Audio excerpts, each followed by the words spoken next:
आज हम इस वीडियो के माध्यम से गांधी जी का आमरण अनशन, उपवास और अछूतपन दूर करने का तमाशा को जानते हैं, गांधीवाद का दिखावा को जानते हैं। आज की वीडियो में बहुत ही महत्वपूर्ण जानकारी दिया गया है, तो आपसे अपील है कि वीडियो में अंत तक जरूर बने रहें। के.बी. अम्बेडकराइट यूट्यूब चैनल में आप सभी का स्वागत है। जय भीम। युग पुरुष बाबा साहेब डॉक्टर भीमराव अंबेडकर जीवन संघर्ष एवं राष्ट्र सेवाएं किताब के लेखक लिखते हैं, मैं उन दिनों यानी सन 1929 में लाहौर में था और ब्रह्मा महाविद्यालय नामक संस्थान में विद्यार्थी था। वो आर्य समाजियों का महाविद्यालय था। उसमें भारत के सभी भागों के विद्यार्थी शिक्षा पाते थे। इस संस्था के प्रधानाचार्य थे स्वर्गीय आचार्य विश्वबंधु। गांधी जी के उपवास का प्रभाव उस विद्यालय पर भी पड़ा। 21/9/1932 के दिन प्रातःकाल हवन के बाद प्रार्थना सभा में गांधी जी के दीर्घ जीवन के लिए और उनके उपवास की सफलता के लिए तथाकथित सर्वव्यापक ईश्वर से प्रार्थना की गई।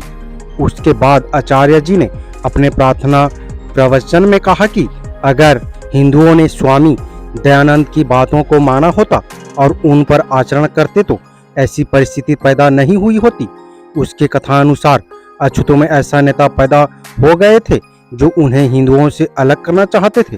ब्रिटिश सरकार ने उनकी राजनीतिक और सामाजिक पृथकता को मान लिया था। अछूत को हिंदुओं से अलग अलग करने का तात्पर्य था हिंदू समाज को सदा के लिए मिटा देना, क्योंकि ऐसा होने पर हिंदुओं की जनसंख्या घट जाएगी, वो अल्पसंख्यक बन जाएंगे। अगर ऐसा हुआ तो हिंदुओं की व्यवस्था मूर्तावस्था होगी। गांधी जी के आमरण उपवास का कारण यही था कि वर्णाश्रम धर्म अमर रहे, इसलिए वो अछूत को हिंदुओं से अलग मानने को तैयार नहीं थे। गांधी जी अपने उद्देश्य में सफल हो, यही मेरी आचार्य जी की ईश्वर से प्रार्थना है। आचार्य जी के इस भाषण के बाद सारे विद्यार्थियों ने अछूतपन को मिटाने का ढोंग रचा। इसकी पूरी कहानी वीडियो के आगे में जानेंगे, वीडियो में बने रहें। कल्लो सफाई मजदूर राम स्वरूप कैसे बना, क्यों बनाया गया? 20-21 सितंबर 1932 की रात में आजमगढ़ उत्तर प्रदेश के कल्लोल नाम के व्यक्ति को ब्रह्मा महाविद्यालय में सफाई करने के काम पर लगाया गया था। वो देखने में हट्टा कट्टा नौजवान था, बहुत ही सुड़ेल शरीर वाला था। बड़े सवेरे से ही वह शौचालय की सफाई में तल्लीन था। सबसे पहले उस विद्यालय के एक अध्यापक शौचालय गए। उनका नाम था राम स्वरूप। वो गोरे और लंबे थे। कल्लों का रंग बहुत काला था। सबसे प्रथम अध्यापक राम स्वरूप ने उसके गले में फूले की माला पहनाई और उसका आलिंगन किया। उसके बाद हर विद्यार्थी ने उसी को दोहराया। ये तमाशा था अछूतपन को मिटाने का। गले में मलाएं डाले हुए वह शौचालय को साफ करता रहा। इसी बीच में वह कल्लो से राम स्वरूप बन गया। अपने स्वागत को देखकर उसे अपने कल्लो नाम से अरुचि हो गई थी, इसलिए वह अपने इस नाम को बदलकर राम स्वरूप बन गया था। यही थी स्वाभाविक स्वाभिमान की अनुभूति उस अछूत की। थोड़ी देर बाद शौचादि कर्मों से निवृत्त होकर सारे विद्यार्थी विद्यालय की ग्राउंड में इकट्ठे हुए। कल्लो बनाम राज स्वरूप भंगी को बुलाया गया। उसके गले में दोबारा हार पहनाए गए। उसे अपने कंधों पर बिठाकर विद्यार्थियों ने जुलूस निकाला। जुलूस में सारे लोग नारे लगा रहे थे, भंगी चमार ब्राह्मण बनिया, भाई भाई, हिंदू संगठन जिंदाबाद, अंबेडकर गांधी जिंदाबाद, हिंदू समाज एक है। इन नारों को लगते हुए जुलूस गेट से मुख्य दरवाजे के बाहर निकला। वह लगभग 9 बजे प्रातः काल का समय था। बाहर मेन रोड के किनारे पर पुराने जूती को मरम्मत करने वाला चमार बैठा हुआ था। उसका नाम था चेता। वह होशियारपुर पंजाब का रहने वाला था। विद्यार्थी साथियों ने उसके गले में भी पुष्य मालाएं पहनाई। वह हैरान था। विद्यार्थियों की इस व्यवहार से वह सहम गया था। उसे जबरदस्ती भीड़ में खींचकर लाए गए। कल्ले उर्फ राम स्वरूप भंगी और चेता चमार को कंधे पर उठा लिया। नारों से आसमान गूंज रहा था। दोनों की मुख सहमी हुई थी। वो कुछ समझ नहीं पा रहे थे। उनके शरीर पर फटे पुराने कपड़े थे। वो सर्दी से सिकुड़ रहे थे, ठिठुर रहे थे। किसी को विचार नहीं आया कि उसके कांपते शरीर को अच्छे और गर्म कपड़े से ढक देते। रास्ते में कई कई उन्हें मिठाई खिला रहे थे। ऐसा लग रहा था कि इंसान नुमा दो बंदरों का तमाशा बनाया जा रहा हो, उनका ही जुलूस निकाला जा रहा हो। चौक के पास यानी अनारकली के मकबरे के पास लाहौर में एक हिंदू हलवाई की दुकान थी। उससे कहा गया कि वह उन दोनों को जुलूस के मुख्य पात्रों को दही की लस्सी बनाकर दे दें। दुकानदार घबराया। हलवाई के कपड़े और गंदगी उन दोनों बंदरनुमा अछूतों से अच्छे नहीं थे, लेकिन उसे मालूम था कि जुलूस में सजाए हुए दोनों व्यक्ति अछूत थे। उसने उनको लस्सी देने से इनकार कर दिया। विद्यार्थियों में रोष फैल गया। एक पेशाबी विद्यार्थी देवराज ने उनके कुंडों को तोड़ दिया। अछूतपन मिटाने का तमाशा उस हलवाई के बनिया और विद्यार्थियों के तनाव से समाप्त हो गया। उन दोनों को रास्ते में ही छोड़ दिया गया। अब उन्हें पता लगा कि वह सब कुछ खेल तमाशा ही था। वो दोनों समझ रहे थे कि वो तो स्वर्ग सुख भोग रहे थे, लेकिन सब कुछ क्षणिक देर या थोड़ी देर की ही था। क्षणिक आवेश का जोश था, गांधीवाद का ढोंग था और कुछ नहीं, मात्र एक तमाशा था। चेता अपनी गद्दी पर बैठकर पुराने जूतों की मरम्मत करने लगा। वह सोचता जा रहा था कि हिंदू जाति पाति भी पुरानी चप्पल के भांति है। उसकी मरम्मत करने का प्रयास ब्रह्मा विद्यालय के विद्यार्थियों ने किया, लेकिन वो सफल नहीं हुए। जिस प्रकार सड़ी हुई चमड़े की मरम्मत नहीं हो सकती, ठीक उसी प्रकार सड़ी गली जाति पाति की मरम्मत नहीं की जा सकती।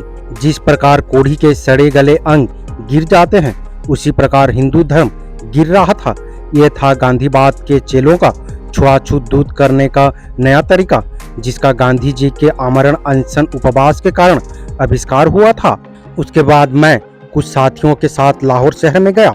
जैसे ही मैं लाहौर के अनारकली बाजार में घुसा, वैसे ही मैंने देखा कि पंजाब विश्वविद्यालय के अछूत कामगारों को गले में फूल मालाएं पड़ी थी और उन्हें पेशवावटी टांगों में बैठलाया गया था। आगे आगे विद्यार्थियों की रैली थी। सबसे आगे कांग्रेस के स्वयंसेवक थे। मैं भीड़ को चीरकर जुलूस के आगे पहुंचा। वहां पर मैंने देखा स्वर्गीय doctor Satyapal, doctor Fasiuddin Kitchlew, doctor Gopichand Bhargava, Kavishwar Shardul Singh, Lajpat Rai society के सदस्य देवराज सेठी, मोहनलाल जगन्नाथ आदि पंजाब के कांग्रेस के दिग्गज नेता वहां मौजूद थे। सभी के बगल में भंगियों के टोकरे और हाथों में झाड़ू थे। वो थोड़ी थोड़ी दूर पर अनारकली बाजार की सड़क को साफ करते जा रहे थे। उनके पीछे पीछे जुलूस की भीड़ महात्मा गांधी जिंदाबाद, हिंदू अछूत भाई भाई, डॉक्टर अंबेडकर मुर्दाबाद के नारे लग रहे थे। फोटोग्राफर उन सभी नए भंगियों के फोटो ले रहे थे। फोटो लिए जाने के तमाशा सूत्र भंडी बाजार तक जाकर समाप्त हो गया। अनारकली बाजार का तमाशा समाप्त होने के बाद मैं जब शाह आलमी गेट लाहौर की ओर आया तो मैंने देखा कि वहां पर अछूत का एक जुलूस बैंड बाजे के साथ निकाला जा रहा था। उसमें आर्य समाज के नेतागण शामिल थे। उनमें स्वर्गीय महात्मा हंसराज स्वामी, स्वतंत्रानंद स्वामी वेदानंद, श्री धनीराम भल्ला, जूते के व्यापारी दयानंद एग्लो, वैदिक कॉलेज के प्राध्यापकगण सभी जुलूस के आगे आगे चल रहे थे। कईयों के हाथ में साबुन की टोंकियां थी। वो जुलूस भी अनारकली बाजार की ओर आया। लॉ कॉलेज और ओरिएंटल कॉलेज के पीछे वाली गली में जुलूस आया। वहां पर हमारे लोग भंगी, चमार और सिकलीगर रहते थे। उन लोगों का साबुन को टोकिया बांटते हुए कहते जा रहे थे कि वो अपने कपड़े साफ रखें, साफ सुथरे रहें, अपने घरों को भी साफ सुथरे रखें। इसी बीच में अछूतों के कुछ स्वाभिमानी बड़े बूढ़े लोग आगे आए और उन आर्य समाजी नेताओं से कहने लगे, महाराज सानू पीने दे वास्ते कोई पानी नहीं देदा, और तुसी कह रहे हो कि कपड़े धो, इत्थे म्युनिसिपल कमेटी दा इको ही नलका है, उससे साड़े पीने वास्ते पानी मुश्किल नाल मिलता है। तुसी गरीबा ही हंसी क्यों उड़ाते हो?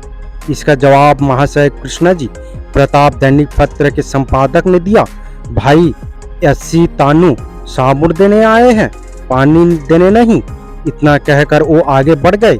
महाशय जी का उत्तर सुनकर सभी हैरान थे। जब पानी नहीं तो साबुन किस काम का? अपने बड़े बूढ़े से प्रेरणा पाकर कुछ नौजवान स्वाभिमानी आगे आए। उन्होंने साबुन की टोकरियां को वापस करते हुए कहा, इन्नू वापस ले लो, 80 कमाकर खाने वाले हैं, दान पर गुजारा नहीं कर दे, 80 मेहनत मजदूरी करके पेट भर दे। हाँ, इतना कहकर उन्होंने सारे साबुनों को टोकरी में डाल दिया। ये देखकर कुछ मनचले हिंदू नौजवान ने कहा, देखो तो इनका दिमाग कितना चढ़ गया है, ये सब अंबेडकर के चेले हैं।